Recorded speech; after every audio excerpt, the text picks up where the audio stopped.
Mm.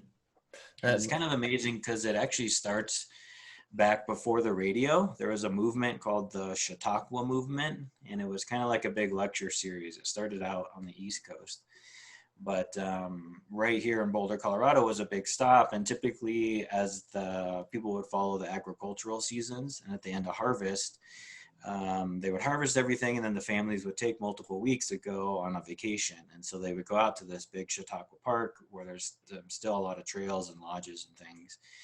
And they would kind of have like a 3-week family type festival, and you'd have the top thinkers from all around the world talking about it, kind of like TED Talks in a way, but Mm.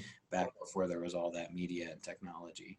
And so because of that, you have this great mix of, travelers who've been around the world, bringing in new ideas, bringing in new business practice, bringing in new, ways of thinking, resources.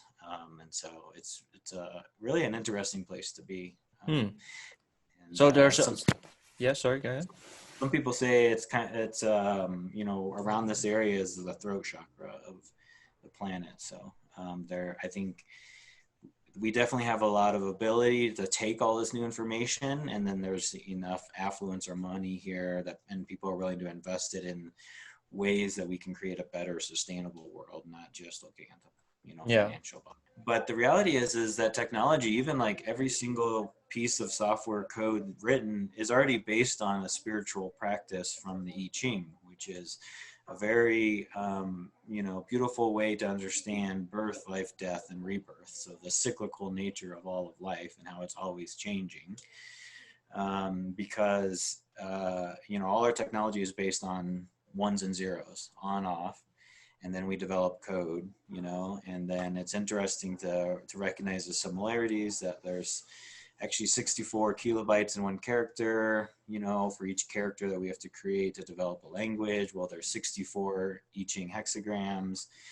So in a lot of ways, I feel like there's a back door to, it's kind of like the Death Star. And Luke Skywalker has the little back door into the reactor core.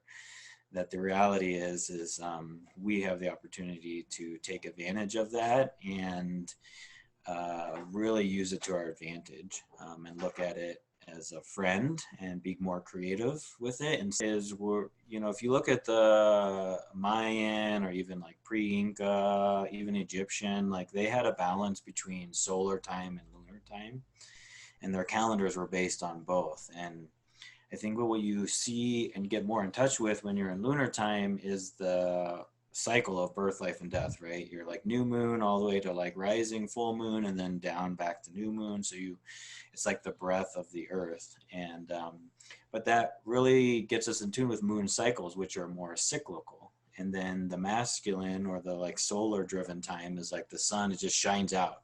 So it's like that line, or in business, we love to see that upward sloping line. That means progress and growth and increased profits and those kind of things. And that's a very masculine driven. But when you combine those two, then you actually get into the golden ratio, which is phi. And that's the, 1, 1, 2, 3, 5, 8, 13, 21. So then you start to get into what I see as the quantum leaps. And it's by following the golden spiral, or the sacred spiral. And ultimately, if you ask me for like the one thing that drives all my work, it would be understanding the golden spiral, and that's the phi, because what it does is it reminds us that we're all the maps like of life are actually all circular, but we're also progressing. Like everything's always changing. So even though you come back to the same spot, it's not the same spot because you have gained so much more experience and evolution, and so it's always spiraling out. Yeah. And it's always changing and ever growing. Yeah, and I think what you said earlier is so true. Like you have to develop that own internal dialogue. I mean, that's ultimately what the spiritual journey is about, is saying like, wait a minute, like, yeah, why am I seeking all these external validations? Are they really getting me the happiness and the joy and the life that I want to live? And oftentimes, especially nowadays, we're finding out that the answer is no. And so then the direction to take is to start looking inside and really finding out what is, happiness to us. And I do think that living closer to nature is really nice. That's one of the things I learned from the indigenous, the Caros down in Peru. you know, like each town, even if it was only like 10 miles down the road, but each town has names for its mountains, names for its rivers, names for its peaks, and they're part of the community. And it's not a one-way dialogue. And so just as they anthropomorphize the mountains and the rivers and the lakes and the, you know, those things, they can also see that reflected in their own community members and see like, oh yeah, like this person is strong like this mountain. I'm building the Pachamama Alliance, which is the spiritual community online. And I don't know if you remember the quote that was on the wall there at the old Alchemica, but it says, you know, no matter wherever you fly away to, you always have a home here. Yeah. And I think the essence of that is, you know, I really tried to create a home environment where people could come in and instantly feel relaxed and instantly feel like they could Yeah. take off the mask, be themselves, be comfortable, you know, Yeah. a safe place to express themselves. And so I'm taking everything I learned over the last few years of being able to do that and putting it online, and then helping other people create those communities just like I did in Pisac, create them all over around the world. And so I'm kind of doing a train the trainers in a way. And so we're building a mentor network of people. And I call them mentors because instead of like teacher, who is maybe like a one way, like I'm going to like share knowledge with you, we're really training up a group of mentors because I think the best teachers will show you where to look, but they won't tell you what to see. And one of the best ways to know if a teacher is doing that is they will share with questions rather than Yeah. statements. Mm-hmm. And then they have processes in order to have you tap into your own inner wisdom. And then, you know, on the spiritual path, that can even go as further depth into tap into the inner wisdom of your inner child or your older wise man, tap into the energy of the ancestors that came before you, that you're a lineage of, tap into the ancestors of the environment that you're living in, the sacred mountains and those kind of things. And Exactly. so individual coaches, and they've been doing kind of one-on-one and stuff like that, but I think you're going to see a lot more team dynamics. And as you saw in Alchemica, like I could not have done what I did without people stepping up to help co-create with me. And Yeah. that's what I continually ask for. It's like, look, you know, I happen to have a space and I can definitely facilitate a number of things, but basically the energy, the events, the growth, like all that stuff that happens only comes when we co-create together.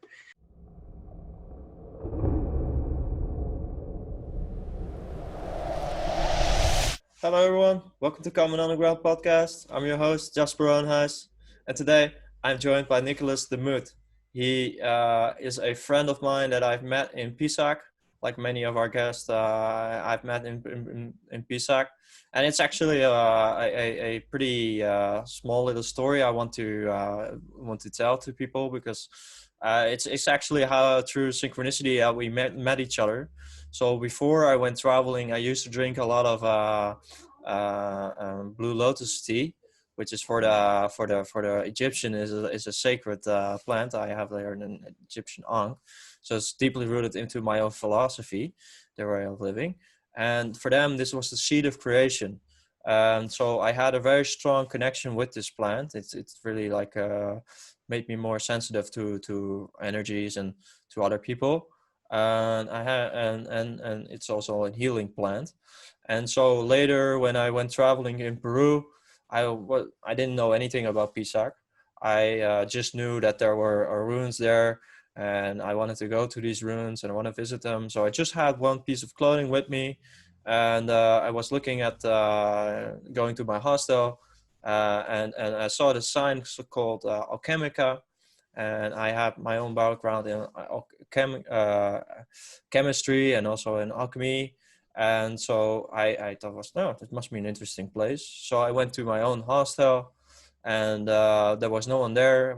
There was a phone number there, like you can call this number, and then you can let us know that you're there. So, but I didn't have any internet, so I was like, okay, I'm gonna check out that alchemical place. Maybe they have internet there, just to call the guy. And then I went upstairs, and there was a project behind the little bar bar. Yeah, I guess bar is the best description. And there was like a terrace where they did this. Were constructing a ceremonial place with five elements, and there was one girl working there, and I still have a very strong connection with her. And she was working on this project, and yeah, we chatted with each other and offered to help her out with this project.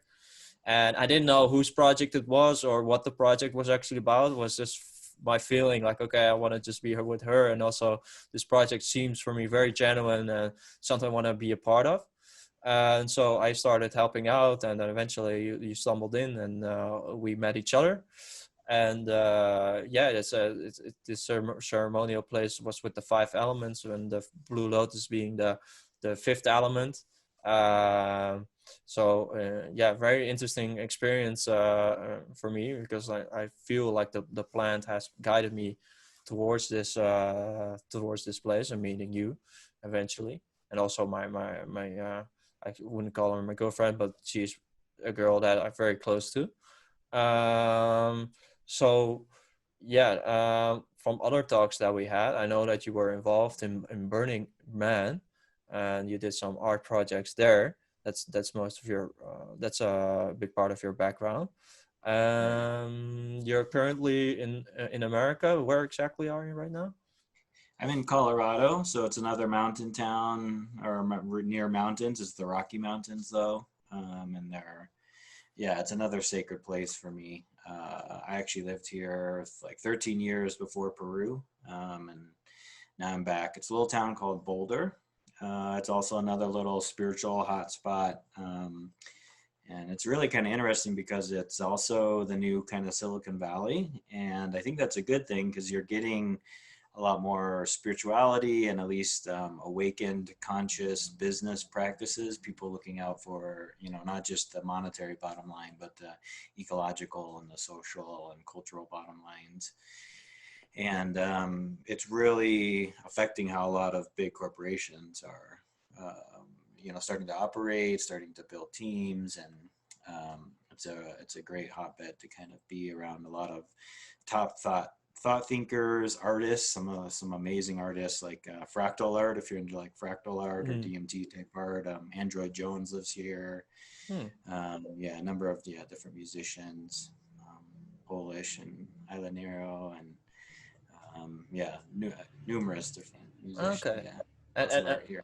how can someone like imagine what this looks like, this community place? Is it similar to Pisac, where there's some locals there, and or is it also with like the permaculture, where there are certain like farms where they distribute food with each other? How much is it just still society? How much is it more like a community center? Could you give it a little bit of a picture of what it looks like? How do people interact with each other? Yeah, it definitely has, a little bit more of the Western vibe, and because of the tech community kind of has it's a big startup scene. So you have a lot of that startup energy, which can be a little intense, which would be maybe a little more mainstream. But like I said, there's a lot of filtering in. So there's a lot more, there is like authentic relating circles and ceremonies and sweat lodges and things like that available once you get to know people. It's bigger than PSAC, and nowadays it's about 45 minutes from Denver, which is the capital of Colorado, and so that has a lot of people living there. Boulder's a little bit smaller, and they have certain building codes, so it still feels like a quaint little community. A lot of mom and pop shops, which is really nice. A lot of amazing restaurants. And yeah, over the last at least, probably 15 years, the food scene and the farm to table and the permaculture efforts have been getting bigger and bigger. So there is a lot of like soil restoration, and I'm involved in a farm here that's doing a lot of that soil restoration. But they're also looking at like, how do we build community around this, and it's And kind of amazing because it actually starts back before the radio. There was a movement called the Chautauqua Movement, and it was kind of like a big lecture series. It started out on the East Coast, but right here in Boulder, Colorado was a big stop. And typically, as the people would follow the agricultural seasons, and at the end of harvest, they would harvest everything, and then the families would take multiple weeks to go on a vacation. And so they would go out to this big Chautauqua Park where there's still a lot of trails and lodges and things. and they would kind of have like a 3-week family type festival, and you'd have the top thinkers from all around the world talking about it, kind of like TED Talks in a way, but Mm. back before there was all that media and technology. And so because of that, you have this great mix of, travelers who've been around the world, bringing in new ideas, bringing in new business practice, bringing in new ways of thinking, resources. And so it's really an interesting place to be. Mm. And So there's some yeah, sorry, go ahead. some people say it's around this area is the throat chakra of the planet. So I think we definitely have a lot of ability to take all this new information, and then there's enough affluence or money here and people are willing to invest it in ways that we can create a better sustainable world, not just looking at the Yeah. financial. So you're really creating something concrete there, not Yeah. just abstracting about many different possible solutions, but you're actually like experimenting there. It seems like, and it's a very interesting combination, technology and spirituality, how this coincides, because a lot of people have this mix that they're either for technology or they're against it. I think we're at a stage where we cannot take either of these positions because technology is just here. We just have to see how we integrate it into our life. I think like something that a lot of people are not really aware of is their technology is way beyond their psychological level. So they're using technology not in a very wise manner. Like they just scroll through Instagram or they scroll through whatever platform it might be, or they make selfies and they create a self-image through that. So they're very abusive in this technology, and it's very unfortunate because I think that technology is definitely something that has a lot of value, but only if we use it in a correct manner. So for me personally, I've been researching through the internet for 12 years now. And it's not like I'm always researching. I, of course, do many procrastination, video games and stuff. Not as much as I did before. Actually, almost none. But still, like it's not like I'm totally perfect. But I do think that it's important that people really come consciously aware of what this technology really means in our lives, because we're so getting more and more dependent on it, that we can, if we have the right balance, which I think is happening over there, where people also look towards nature and how we can integrate nature into society, that technology becomes a very beautiful thing. And it's also based upon the work of Victor Schauberger, who really saw this technology as more as an extension of nature, so trying to imitate what is already present through technology. But I don't know, like what do you think about this technology and how it will play into our lives in our modern society? Because I know that through this pandemic, we will definitely go more and more towards technology. And so there's a form of isolation in where we're more physically isolated from each other. But before we recorded our podcast, you mentioned an example of how still people can connect, like we're doing right now, through technology, which especially for older generations, they are not that familiar with, and they're still a little bit frightened. Like, can we still get the same value if we don't see each other from person to person? But what do you think? Like, is there technology something that in which way should it be used? Yeah, well, I think as we move out of the Piscean era and into the Aquarius era, that whole image is pouring from one cup into the other. And I think that's the perfect analogy I would use, is that we are going to have to invert all our stories. We're going to have to flip everything upside down. And as you pour this like still water that's been sitting here that felt very comfortable for us, and now we're in this transition of like, oh, now everything's swirling. To some people that feels like chaos, but that's just kind of the natural cycle, like a river. And I think what's amazing is it's going to challenge us to take every either or story we'd say, and tell ourselves, like, oh, this is good, this is bad, this is right, this is wrong, this is successful, this is a failure, and really have us dig deeper into ourselves to turn them into both and stories. Yes, exactly. Yeah. And I like what you mentioned, is that we can't fight it.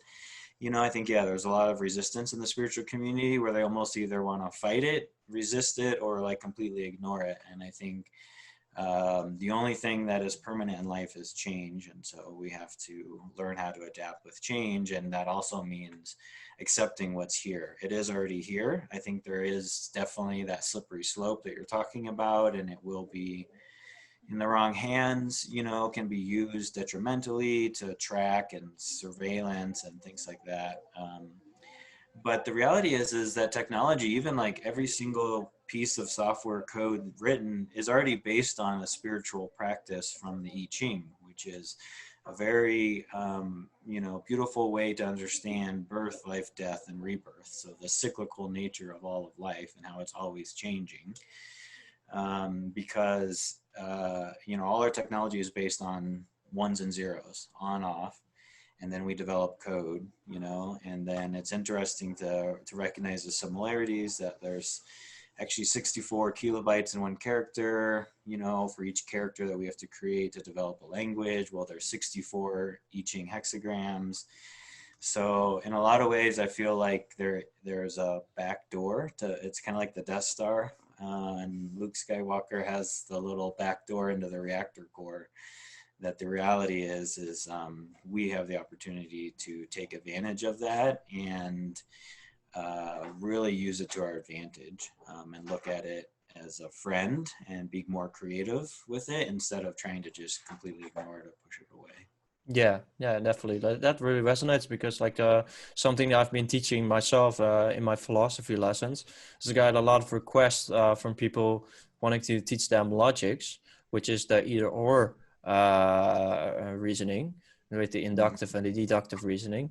But what I try to explain them, sure, I can teach this, but it's just a stepping stone. And the next step that we have to go into is the both and, what you've mentioned, what is called paralogical thinking, where we're more inclusive. And another way to put it is that we're going into a integrational phase where we're putting everything that we see first as separate, because we're living in a society which is highly specialized, where everything we've learned, we know a lot about a certain thing. And my podcast is an attempt to bridge these different subjects together by having a dialogue. So you share what you've learned from technology or from spirituality, and you talk with someone else that has a totally different background, but you're still able to find common ground, and then you can really have very engaging and very interesting conversations. So I do think like the both and is a very important key, not just for philosophy, but for engaging with whatever subject you're engaged with. And so another thing that you mentioned, the I Ching basis on is a book of changes for the people that aren't familiar with this, and they have 64 chapters, which is what you mentioned is correlated to our DNA strand. It also has 64 chapters, so there's a correlation there. It uses a certain pattern, and this pattern is a pattern of unfoldment, and this same pattern of involvement also comes back into our own life, where you can see this in nature, you can see it in your hand, how your hand structure. If you're measuring your finger with like this small piece, with this small piece, then you have the whole finger, and you can repeat this pattern. Then you add this part and this part. You add this part and this part together, then you have your hand. And so there's like a Fibonacci sequence inside of your body as well. And this involvement follows the pattern of doubling. So it starts with 0, then it becomes 1, then it becomes 2, then it becomes 4, then it becomes 8, and then it's 16 and 32. And it continues from there, where like the bits are based on as well. So yeah, that's definitely like something interesting because it can be a replacement of what we learn in our mathematics in education, where we learn, these tables that we have to learn, one times six is six and all these things, but we actually don't have to remember those things. If we just know how to double, we can use this doubling system to really not have to memorize, but we only have to double it, and we have to add together. And if we can do these two things, you can calculate anything, and much quicker than we can with tables, which you all have to memorize. But this is such a natural form, but it has to be taught in the beginning, because now we have to rethink it. No, I know tables, so it's stuck in my head.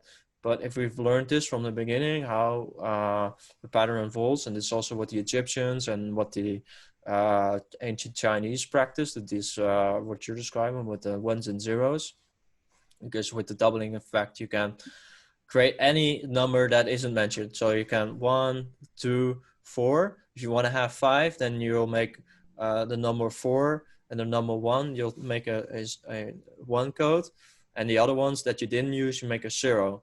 And this is how like computers work, where they like through this you can create any number system, and then you can create letters if you make correlations.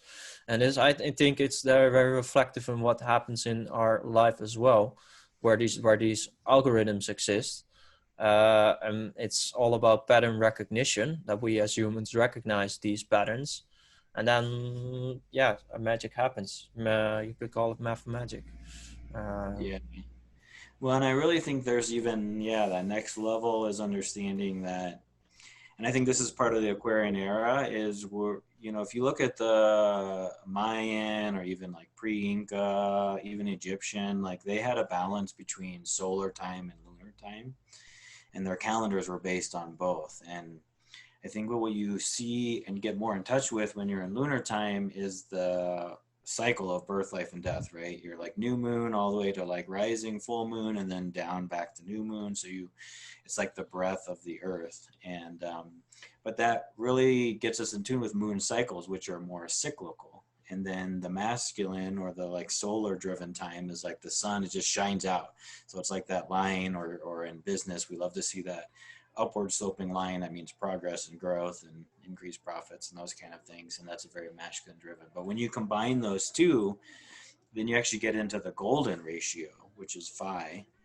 And that's the, 1, 1, 2, 3, 5, 8, 13, 21.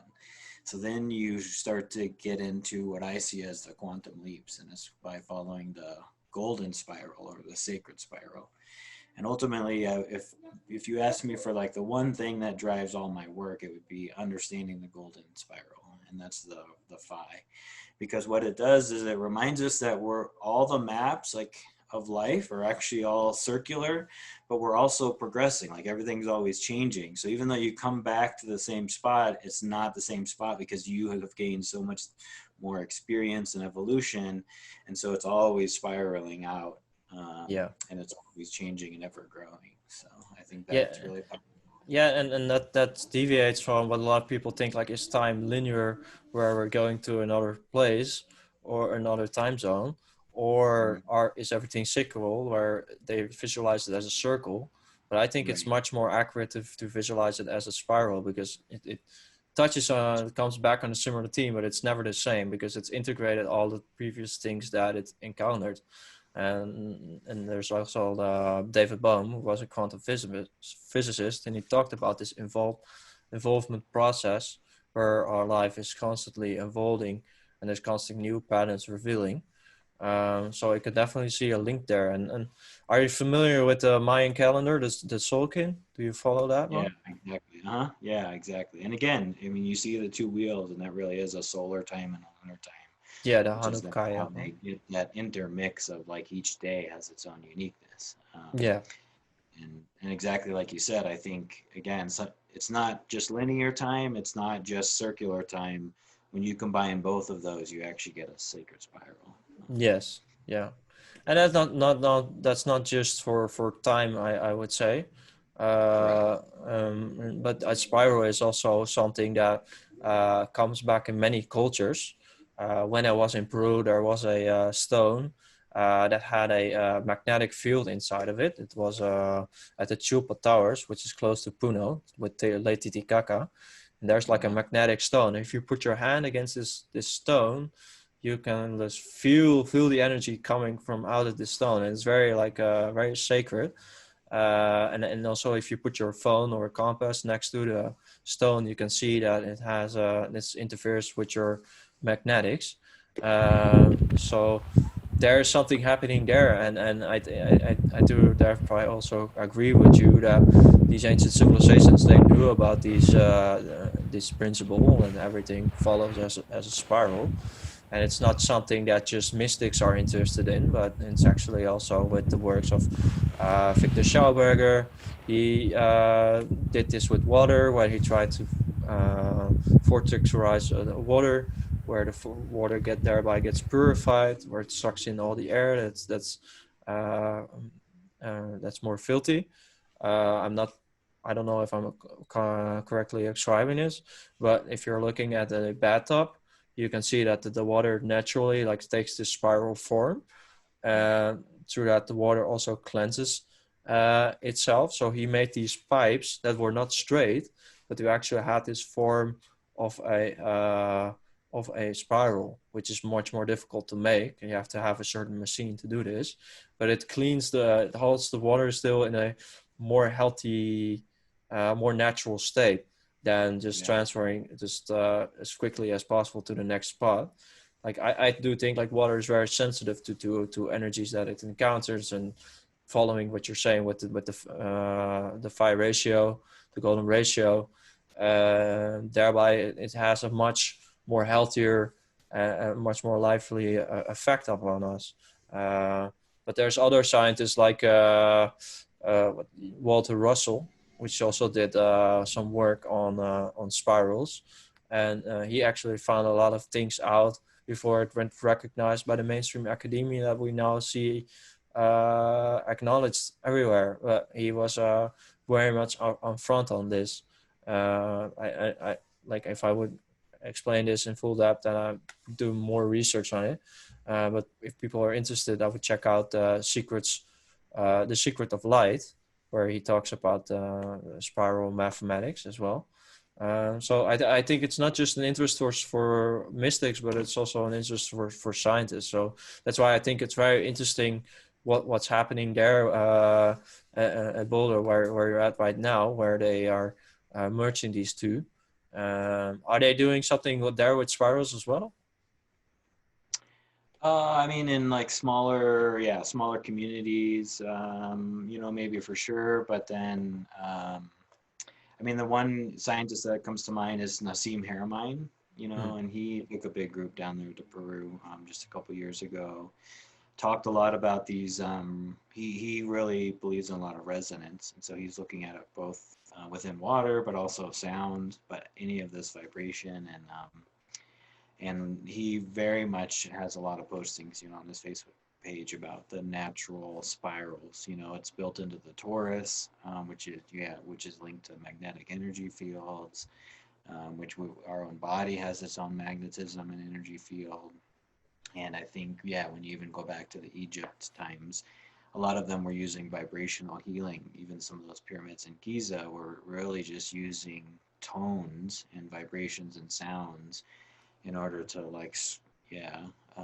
have this kind of natural spiral to align everything. And he just published an article where they have even now found that water is really important for the way it wraps around the DNA structure, and then tells the DNA like what things to open up to and like actually play out in life, and what things to keep closed. Because our DNA is basically like a record of everything. It allows us to maintain all our survivability, but also to live in abundance. And we get to learn on the spiritual path how to turn those on and off, so that we can write our own stories.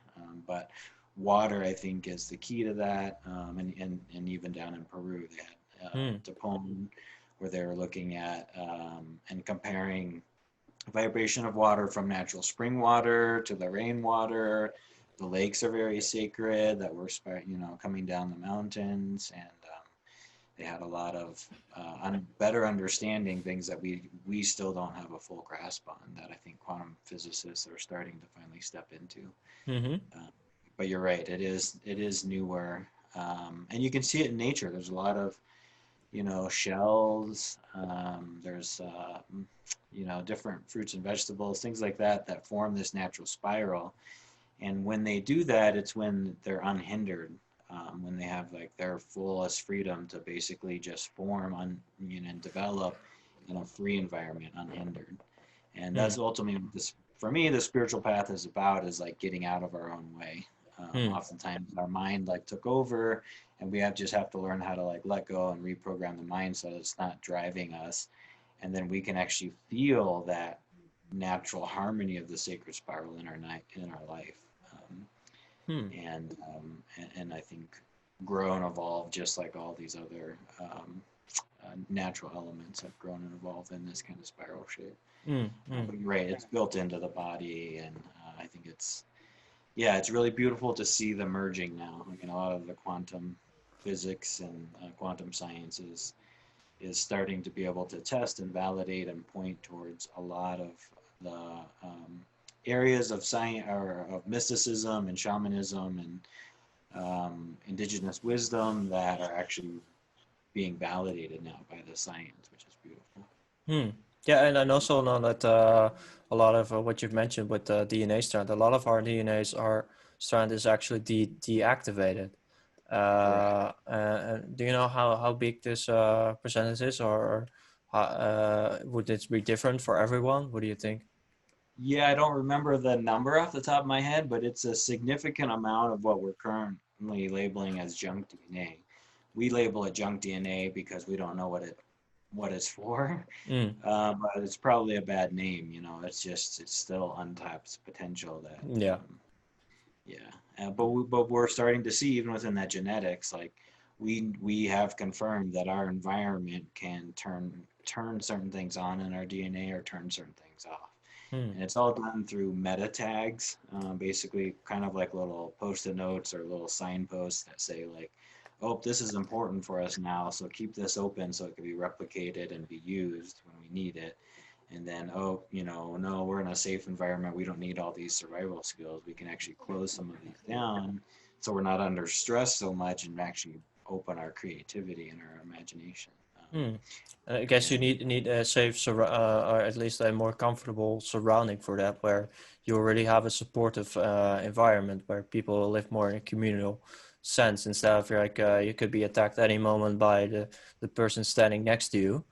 And I think that this is a very important seed, if I may call it that, to talk about communities as a whole.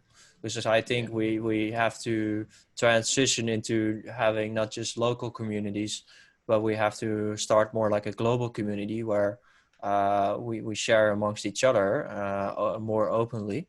And this also happens through dialogue as well.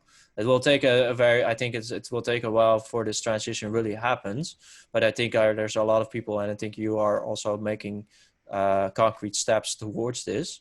What do you think, like what includes being able to live in a community? Because here I'm living in a community as well, but it doesn't feel like that because people are still very centered around themselves. They bring a lot of like unsolved traumas with them, and they expect that it will resolve once they're in the right community. But the reality is, it doesn't work like that. So, what do you think of when are people able to live in a community, or what does it require? yeah. So that's a really good question. I mean, I think ultimately a community is a place where you feel um, safe to be fully and authentically yourself, meaning that you don't have to that you're able to express yourself in yeah, your most authentic expression, while at the same time respecting other people's boundaries. So knowing that like that's your limit of your self-expression. If it's gonna Yeah. violate somebody else's boundaries, then that's the limit. I think why we're having a lot of problems building community is because we have been living a very much isolated, like do-it-yourself type of world, for such a long time. And part of the reason is that, and Joseph Campbell brings this up, you know, in his study of mythology and the hero's journey, is that we lost the initiation rites to go from boyhood to manhood and from girlhood to womanhood. Yeah. And one of the key elements there is that when we go through that initiation rite, that ritual or that ceremony, one, we do it with the full body, so it becomes very real for us. It's not just a mental thing like, oh, you're 18, now you're on your Mm. own.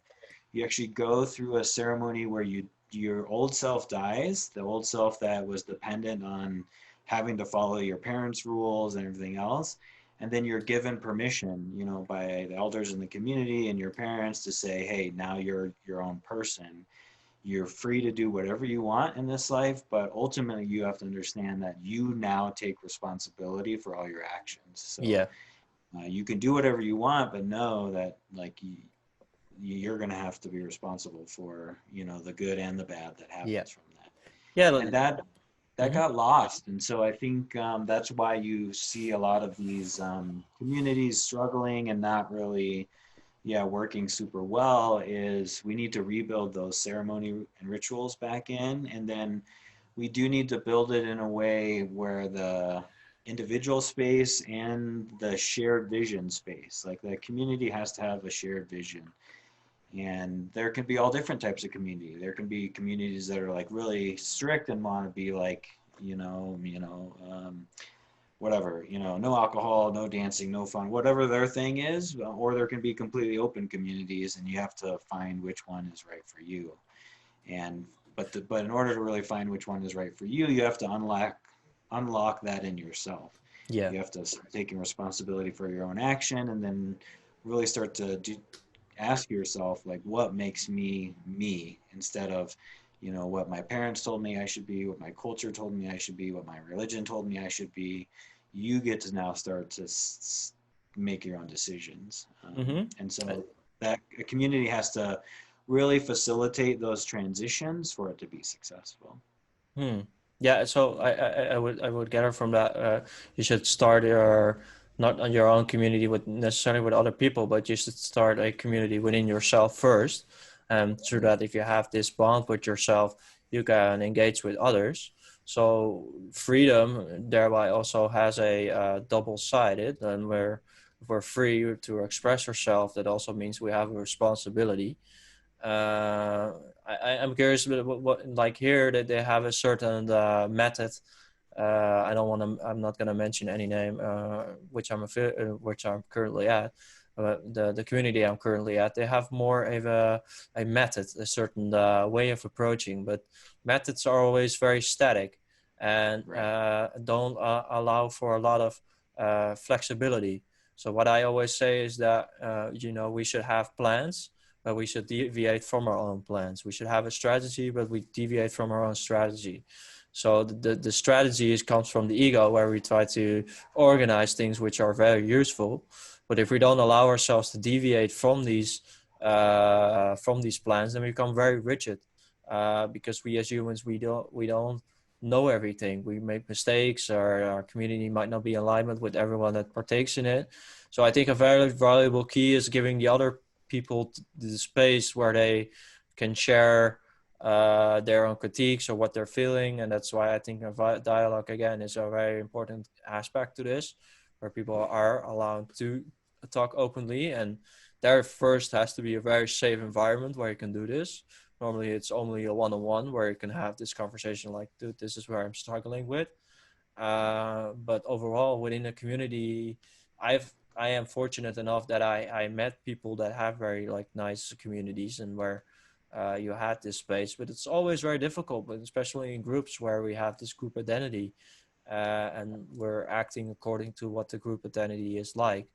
Um, so I don't know if there's a universal answer for in a communal living, but I do think that what it should be centered around is giving service to the earth, or giving service to nature.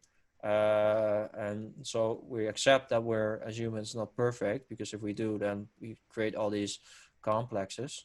But instead, we also focus our energy towards what the earth needs, and by that we were providing what the earth needs. And we will hopefully realize that by helping the earth, we're helping ourselves. And through that, I think a lot of healing will occur. Because that's something here missing in where I'm at right now in Barcelona, where you have a community center in the city. And there's a small little garden with a few trees and a few plants. But there's only one person that really works on it, and the rest are still not that really that engaged in nature, or it's not really holistically processed what happened here. Like, of course, like some trash is getting so, sorted out, but not totally, especially in the contrast to which I was in France with my other friends. They really reused almost everything, and here it's more like on the front side it looks like they're reusing a lot of things, but actually if you're in the organization you see the shadow side. And that's the whole unfortunate thing in our society, where we're much more focused on creating a certain projection than really be accountable in what we're about, what our vision is, and not just saying it, not just sharing it with other people, but also like living it as well, and let other people participate. We're like, I don't know everything. I try to be as humble as I can. I'm not perfect, but I do allow other people's, and that's also how I present my lessons. Like I'm a tutor, but it's not like that means that I know everything. So I'm still open for feedback, and I still allow other people to say whatever they want to. But I try to do the same thing here with these people. And on one-on-one basis, I should tell them, if there's anything you find wrong about me, you can just tell me. But in groups, there's always this status. You have a certain status, like I'm such a cool person. Don't attack that. So that creates the boundary of having this like a comfortable community to live in. So I do Yeah. think it's very important in these times that we're in, and hopefully we'll go more towards a communal living. What do you think? Yeah. Yeah, and I think what you said earlier is so true. Like you have to develop that own internal dialogue. I mean, that's ultimately what the spiritual journey is about, is saying like, wait a minute, like, yeah, why am I seeking all these external validations? Are they really getting me the happiness and the joy and the life that I want to live? And oftentimes, especially nowadays, we're finding out that the answer is no.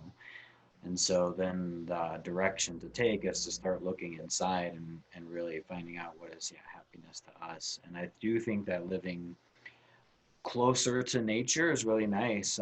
That's one of the things I learned from the indigenous, the Caros down in Peru. Like each town, even if it was only like 10 miles down the road, but each town has names for its mountains, names for its rivers, names for its peaks, and they're part of the community, and it's not a one-way dialogue. And so just as they anthropomorphize the mountains and the rivers and the lakes and those things, they can also see that reflected in their own community members and see like, oh yeah, like this person is strong like this mountain, in Tiwantana, or and then you start to live in a lot more harmony. Hmm. And ultimately, when you go down that spiritual community, you hear a lot about this like tree of life. I think it's also kind of what was being referenced in this Garden of Eden. And if you really think about a tree compared to ourselves, like a tree has to live exactly where that seed dropped.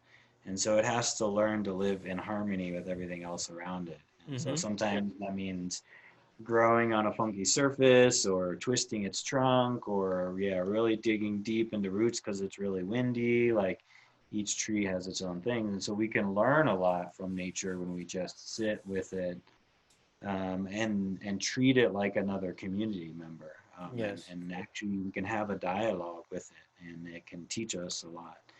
And so I think regular trips, yeah, to nature are really important for us to relearn how to live in community, because we're not living in community.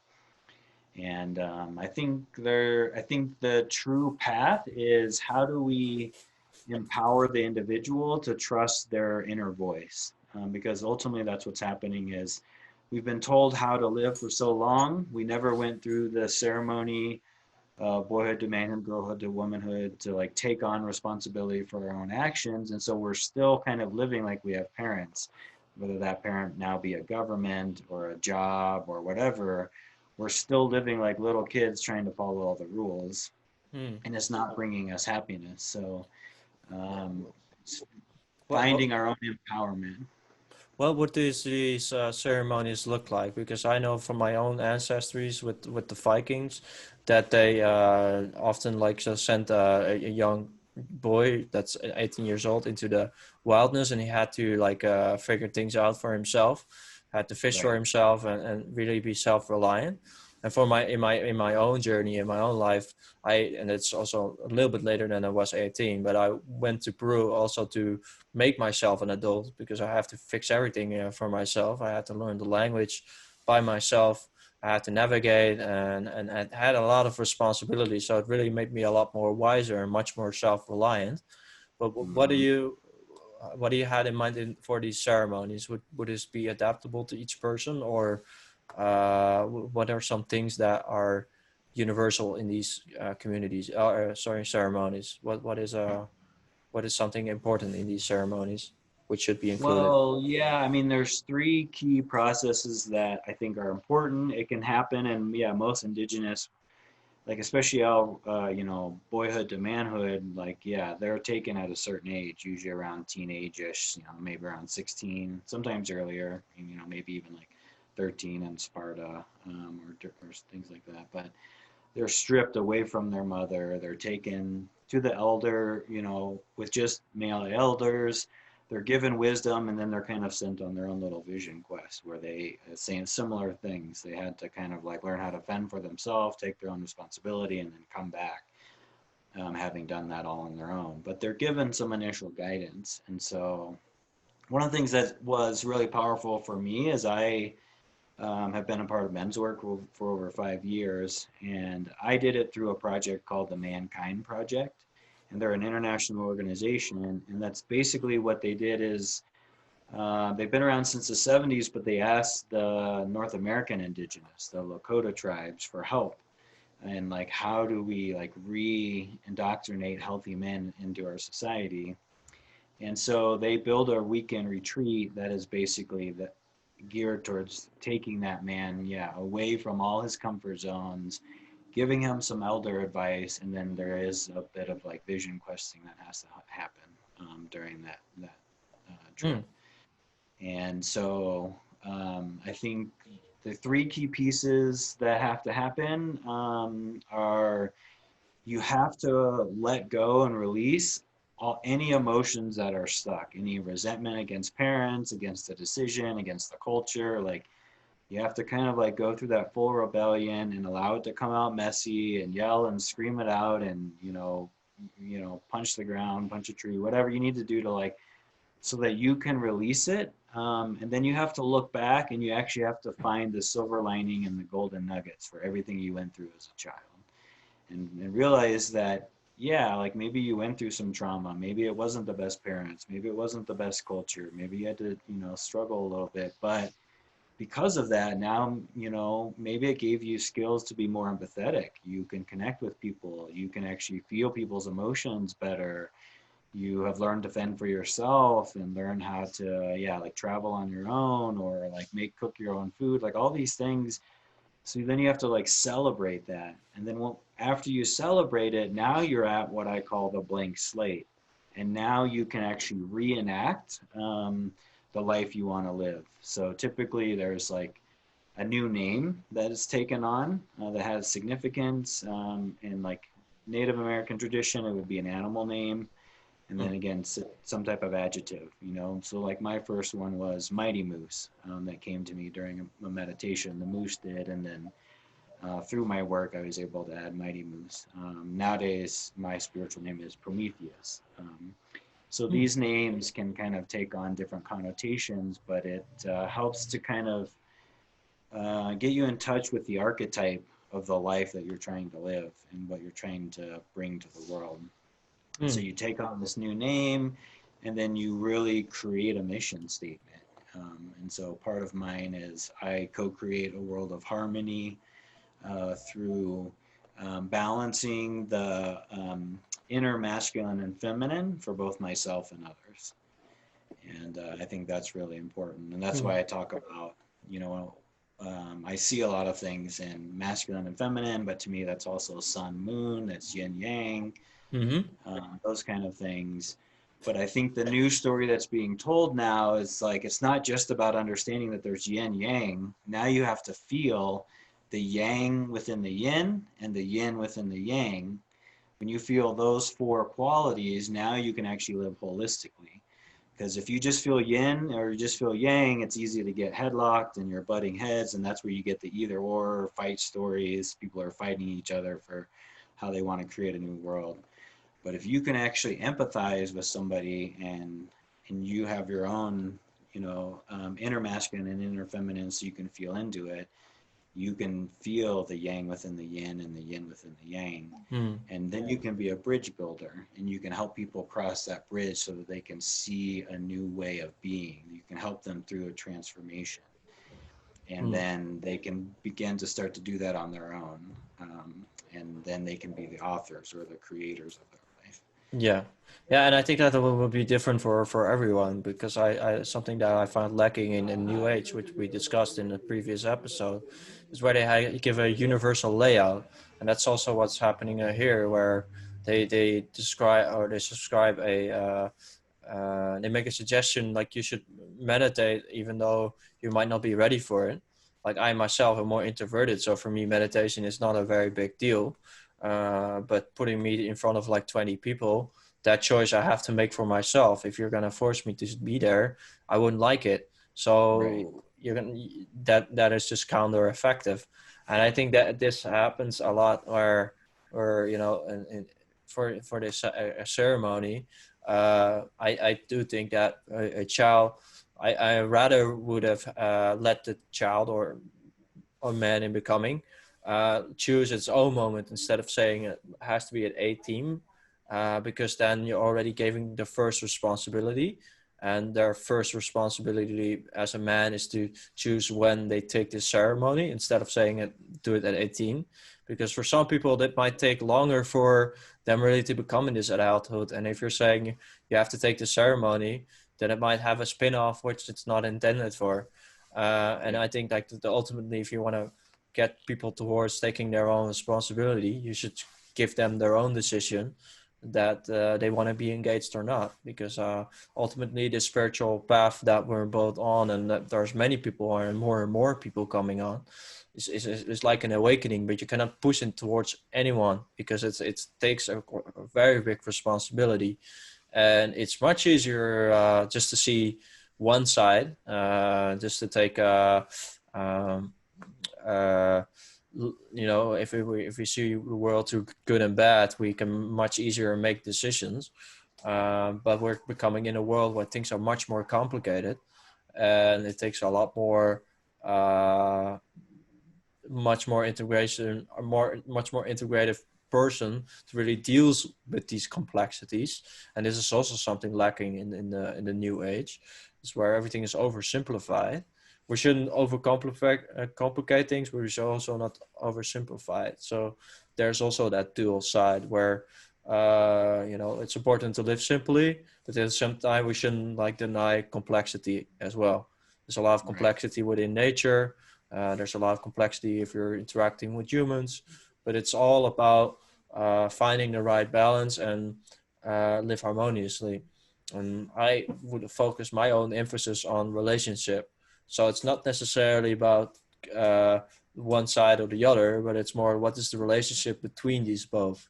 Because the Right. relationship, that is where in the yin yang would be the S, you know, the self, because it's all, and eventually I think everything is about relationship, either relationship with yourself or relationship with other people you encounter, or relationship with nature, relationship with God or whatever. But you're always trying to establish a relationship, and this is all what I would call like the common ground, where we want to start a relationship, we first have to find each other's common ground.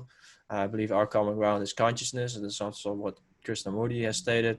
This is the common ground that we all share. So out of respect of in respect to that, we can talk about many different things. But if we don't have established foundation first, then we'll see each other in this dual side, which you're describing with, the male and the female. It's you're either against me, or you like me a lot, but it's about the same time. If I say something critiquing to someone else, it's not necessarily because I don't like him. In the contrary, I could just love them a lot, but I have to say something which they don't want to hear, but I want to spark their own spiritual evolution, but Right. sparking, not forcing. So I'm putting it forward as a suggestion, as a spark, but they have to fuel this fire themselves if they want to pursue it more. And that's everyone's own decision. Like if they hear there's partying going on, whatever, that's their own decision. That's everyone's own decision. Like I've been on that road, and we're young, but at the same time, they should think about responsibility. What is this? What type of future are we creating, not just for ourselves, but for future generations by living our actions that we're currently in?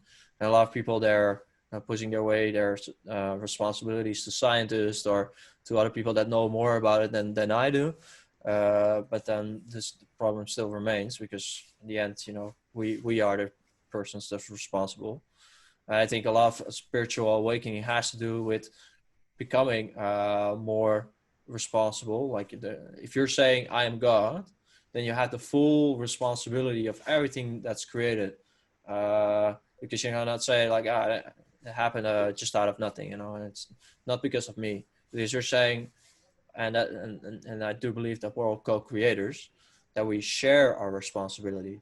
So responsibility, if you dissect the word, is being able to respond correctly.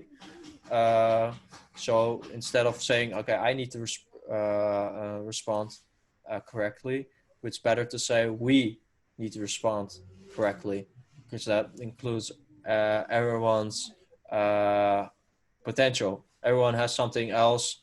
I wouldn't call it a talent, but everyone has a certain capabilities that I don't possess. I'm my own personal talent, or something I've learned over the years, is being able to teach in a didactical sense.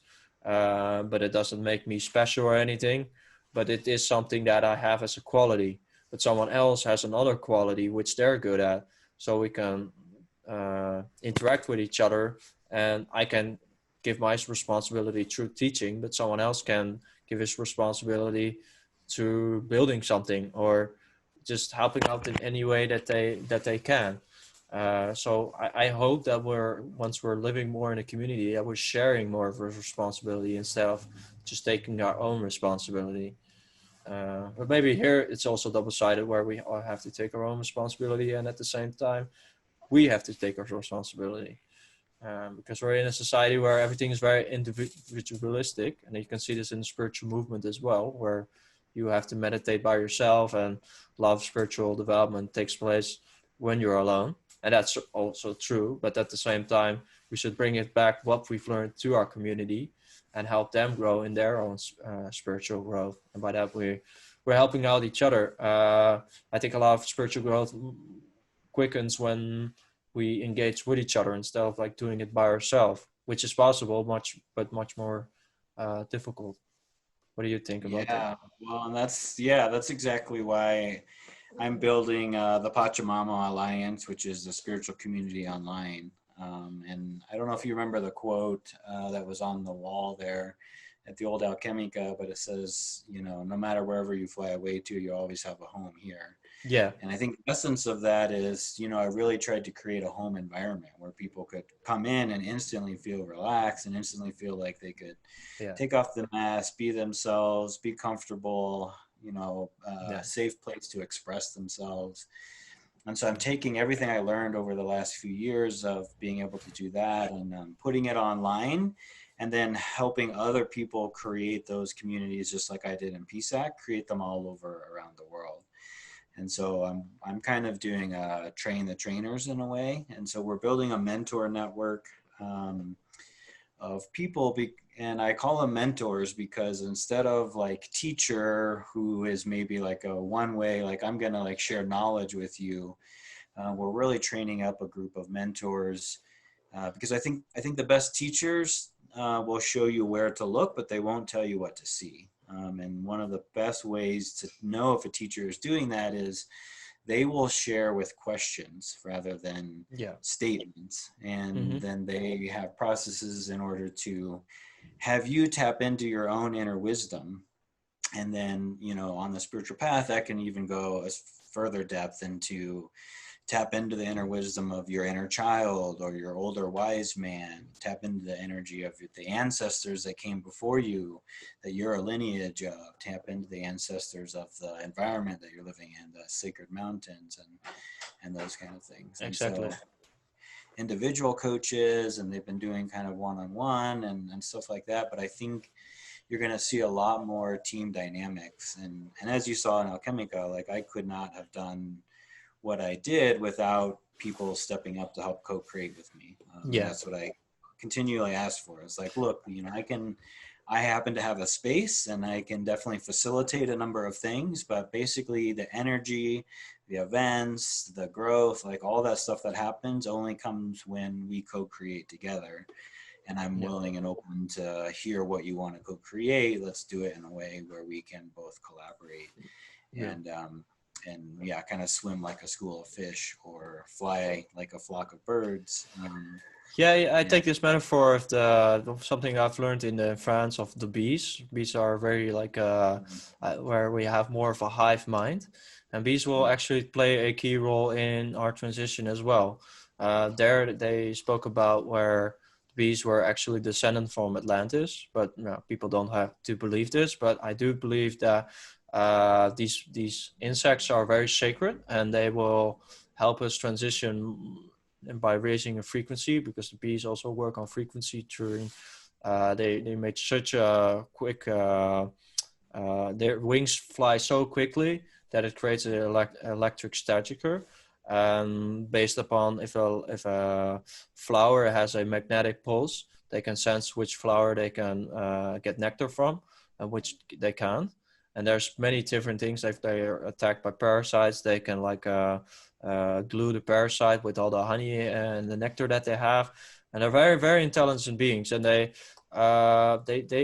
actually have this hive mind mentality, and they can also, which is something that we're struggling in our society, where the atmosphere is getting weaker and weaker, but they can also help to repair our atmosphere.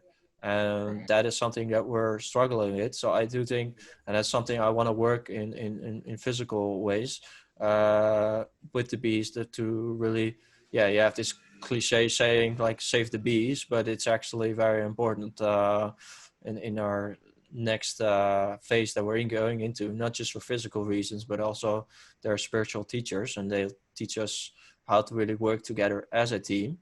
And right, something that you said about Pisac, I can really confirm. I really felt at home there, and Pisac overall, I felt really like a second home or first home, whatever you want to call it.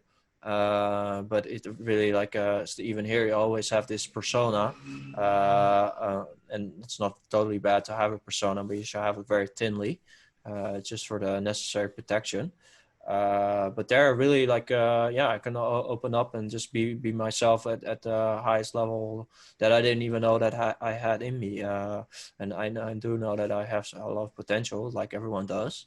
But when you get to those places, it gets enhanced. It's like a looking glass you put over things that you haven't looked at before. right, And I love that analogy about the teaching. I really resonates, because I'm stepping into that role right now, being a teacher. But it's actually, I thought about mentors much more, because you're engaging with the mind, and all is mind, as the first Hermetic principle goes. So I do think that we're more in the mentorship, where we can have a certain guiding precision, but we shouldn't just share information or put information into some other person, which you can see in academics.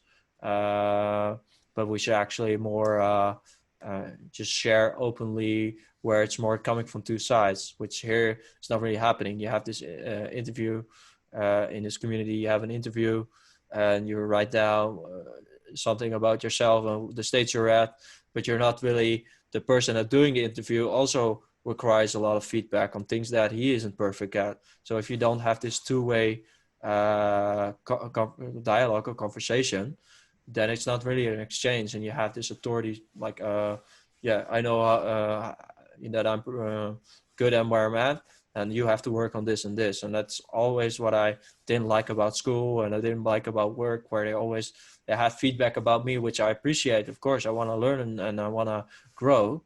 But at the same time, if I'm not, if there's no allowance for me to give them feedback as well, then I don't see the point why I should get feedback and they don't, because everyone can still always grow, always improve. And so this is something that I hope that if we're going towards more of a community, that we're like, just like bees have a queen, but they have a certain relationship with this queen. So it is not like there's any disrespect towards on either side. It's more of a sharing, caring principle. But I don't know. I'm just going off the top of my head here. Yeah, well, I think the big issue too is there's still a lot of again, because we never really went through that boyhood to manhood, girlhood to womanhood. Like, we're still acting as little children, and so we seek out gurus or experts in order to tell us how to behave. And I think that's also one of the deeper unconscious wounds from the last 2,600 years of a solar-based religion that was very aggressive, very dominant, really put into us, there's a heaven and there's a hell, there's a right way, there's a wrong way, there's that kind of thing. And so we take on a lot of shame and guilt. And that's ultimately, I think that's also part of that right that has to happen, is we have to release all that shame and guilt, and we have to be able to forgive ourselves for any past mistakes and understand that we are human. It's okay to be human. It's okay to make mistakes. It's okay if things come out messy, but there are always circular paths to reconciliation. And that's what reconciliation really means, is just restore friendly ties. And I think that gets to be really important. If we build that into the community structure, and we also build the sacredness into honoring each other's boundaries, knowing that, like, hey, we're human and sometimes we're going to step on each other's toes, but there's a path to get back, and that's like what the Hawaiians have. And the Ho'oponopono ceremony is something that they just don't do when things go wrong, when you need to apologize, but they actually use it preemptively. Like, they meet and circle, and just like the Caros, they meet and circle a chewing coca to like share with the community what's working and what's not working. And that's part of what we're missing, is like, just like our healthcare system in the Western world, we wait till there's a big trauma to like fix it all instead of doing everything preventatively. And so I think we're going to have a lot more preventive stuff. And I really love that Ho'oponopono, because it hits the 4 key elements. It says, I'm sorry, I love you, please forgive me, and thank you. Thank you for this lesson, and thank you for this opportunity to allow myself to grow through this challenge, this friction that we had with each other. But we can choose to make it restorative instead of a retribution, instead of punishment. And that's going to be key in making sure that community stays sustainable. And so that's what, we're building a lot of that stuff into the Pachamama Alliance. There's just a big need to get out of the Facebook world. It's in that old, unhealthy, money-driven world, and they're using our data and not paying us for it, and they're profiting from it, and now it's starting to get a little creepy. So we want to be able to create an online community where people are willing to share authentically, feel safe, and find people who they resonate with, and understand that there might be different tribes, and this group over here, maybe is different than this group over here, but both can coexist, as long as all those boundaries are respected. That's what I'm excited about. That's very nice. I will put a link in the description once it's finished. Is there anything you would like to add to our conversation before we close things off? And I also want to read out a poem, because it's inspired me what you said when we talked about spirals. I wrote this poem about spirals. So I'll read that out before you have anything to add. No, I mean, I just want to say thank you. Yeah, I really appreciate this opportunity, and thank you for, yeah, working with my time zones and being patient. I really, yeah, I respect this time, and it was really great chatting with you. And yeah, I really enjoyed our chats down in Peru. So it's nice to be able to keep it going Yeah, and then again collaborate and likewise. support each other as we're growing um, our events. So Yeah, we'll stay in touch, and also like to thank you for being here with me. I really appreciate that you took your time off and had some difficulties planning the right moment. But yeah, like always, it finds its way. So I will end our today's chat with a poem that I wrote. It goes like this: Life seeks to drag me in. In a spin, I become a spiral, going from inside to outside. By spreading my wings wide, in fear I will fall, but in love I will rise. High triple sight in heaven, the seventh section. There is growth and with introspection. Might this real be the real deal?